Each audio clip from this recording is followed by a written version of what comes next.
Hey everyone, this is Adam, and today I'm going to be showing you a quick tutorial on how you can automatically import your files from Adobe InDesign into your Figma files using the Convertify Figma plugin. So to get started, all we need to do is go to our Figma file, go down to the actions icon at the bottom here, and if you click on that and search for Convertify, so that's Convertify, and under the plugins tab, if you click on the Convertify item, you can run the plugin by either clicking on this little run button down here, or you can click on the save icon next to that and run it from your plugins list.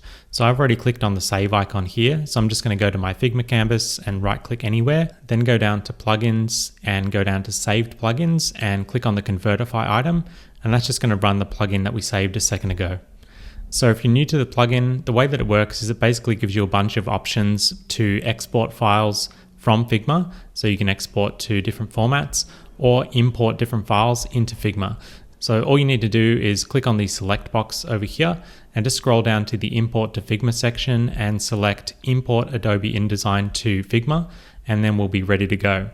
So today I've just got two different InDesign files here. I've got a resume with a few different pages in it, and I've also got a brochure with a few different pages in it. So we're going to import both of these files and get those into Figma and transfer them out of our InDesign file as editable Figma layers.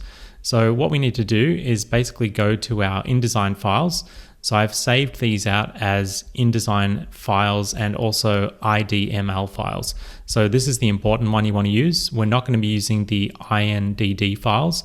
We're going to be using the IDML files.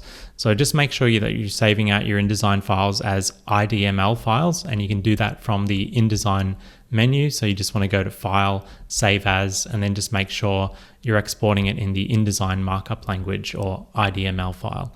And once you've done that, you basically want to zip up the IDML file along with the links folder. So the links folder contains all of your assets. So if you've got any image content, that's basically going to get exported into this links folder here. So you can see that there's a few different assets in this file here. So those are basically just going to be included in the links folder. So to do that, just go ahead and click on the links folder along with the IDML file that you want to import. Just click on both of those, and then you just want to add those to a zip file. So I'm just on Mac, so I'm just going to click on the compress menu item in the right click menu, and that's just going to give me a brand new zip file which contains our links folder and the IDML file. So you can leave that as is or just rename it. I'm just going to rename it as resume.zip. And now we're ready to go. So we can go back to the Figma file, and you can see here it's asking us to drop in a zip file containing the IDML file and the links folder. So now that we've got that zipped up, we can just go ahead and drag and drop that zip file directly into this little drop zone area here and let go. And that's going to automatically import all of your InDesign layers into Figma. So you can see it was pretty quick. It imported the 3 pages in about 2 seconds. And we've got all of our content in here as editable Figma layers. So you can actually edit this text content. These are all editable and movable. So these are all individual layers that we can now manipulate inside of Figma. And you can see it's gone ahead and carried all of those across. So we've got all of the social icons, we've got all of our content here, we've got the backgrounds and all that sort of stuff, and along with the images that we had a look at a second ago. So those are all being imported really nicely. So that's a basic example of the resume template that we just looked at. And now I'm just going to show you one more file just to show you how to import it again with a few different examples in this one. So this one has things like underlines, it has things like tables. So you can see here there's a bit of a table element going on, and reflowing text as well. So we're going to import this file now and see what that looks like in Figma. So once again, I'm just going to repeat the same steps that we went through a second ago. So this time, instead of the resume folder, I'm just going to go to my brochure folder. And again, these have been saved out as IDML files. So importantly, you just want to make sure you've got the IDML, not INDD. You want the IDML file. And you just want to zip up that IDML file along with the links folder. So again, this should be automatically included when you save out your InDesign files. So just make sure you've got the links folder there, which is going to include any image assets. And just once again, click on the links folder and the IDML file, zip those up using whatever method you prefer. I'm just going to use the native Mac compression option and zip those up. And then again, you're welcome to rename that if you like. So I can just rename that as brochure so I know what it is. And one more time, we're just going to drag and drop that zip file directly into the plugin here in Figma. And I'm just going to let go of that. This is going to create a brand new page in Figma. So it's going to scope all of those imports onto a new page so it doesn't clutter up the previous page. And you can see it's gone ahead and imported all of those pages. And you'll notice that it's kind of maintained the page layout. So we've got in our InDesign file, kind of the first page on its own, and then a double page here, and it's going through and automatically grouping those together. And once again, we can see that these are editable text layers.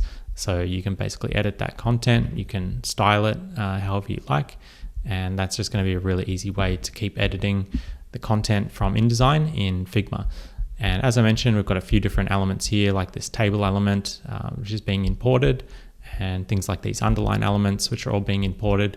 So yeah, this is basically going through and importing all of those layers directly from the InDesign IDML file, and then it's allowing you to bring those into Figma and work on them there, or yeah, basically as a new starting point for carrying over any work that you've done in InDesign that you want to now load up into Figma and either keep editing or potentially exporting or using for some other purpose.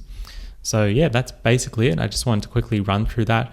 This is a brand new feature and it's still in beta. So if you do notice any weird quirks, oftentimes they're to do with the differences in supported elements or supported properties. So one example of that might be, for example, here, we've got this little contents panel. And if you see the InDesign file, you'll notice that it's flush on the side with the page numbers along with the dotted underline here. And the reason for that is it's because it's a native InDesign feature where you can actually have that kind of aligned page numbering going on in the list, whereas Figma doesn't support that exact same feature. So you'll notice that it's not quite exactly aligned. It's doing its best to try and figure that out in a way that works in Figma. But again, this is a native feature in InDesign that just isn't going to quite get imported natively in Figma. So yeah, there's going to be a few bits and pieces that are 100% correct, but hopefully it gives you a bit of a head start if you've been trying to get your InDesign files loaded up into Figma without manually recreating every single layer from scratch. This should hopefully at least get you 80 to 90% or hopefully more of the way there. So yeah, we'll leave it there for today. I hope that's been helpful if you are an Adobe InDesign user and you've been wanting to get your files out of InDesign and into Figma really quickly.